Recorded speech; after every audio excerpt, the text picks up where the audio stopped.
Wara ċ-ċerimonja uffiċjali l-President George Vella u l-President tal-Ghana kellhom taħdidiet uffiċjali li matulhom affermaw mill-ġdid ir-relazzjonijiet bilaterali b'saħħithom bejn Malta u l-Ghana. Fl-ewwel jum ta' din iż-żjara uffiċjali il-President Vella tkellem ukoll dwar it-twaqqif ta' kummissjoni konġunta biex timplementa progress fuq sma ta' interess bħal edukazzjoni għolja, is-sajd, l-agrikoltura, s-servizzi finanzjarji, is-servizzi tal-ajru u s-settur tal-ospitalità. Fir-rigward tal-kooperazzjoni reġjonali, il-President Vella qal li Malta tibqa' tappoġġja b'mod qawwi u attiv ir-relazzjoni pożittiva u kostruttiva bejn il-Ghana u l-Unjoni Ewropea. Il-President irrimarka wkoll li l-Ghana hija eżempju ta' stat ta' dritt, ta' stabilità u demokrazija fl-Afrika tal-Punent.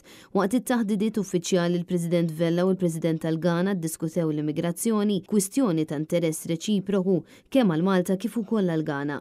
Id-diskussjonijiet iffukaw ukoll fuq kwistjonijiet multilaterali fejn il-President Vella nfasizza l-impenn ta' Malta li tisfrutta bisħieħ il-potenzjal fih dan il-familja ta' nazzjonijiet tal-Commonwealth li fiha kemm Malta kif ukoll il-Ghana huma membri rispettati. Intant matul il-jum il-President u Sinjura Vella żaru l-post fejn hemm midfun l-ewwel President tal-Ghana.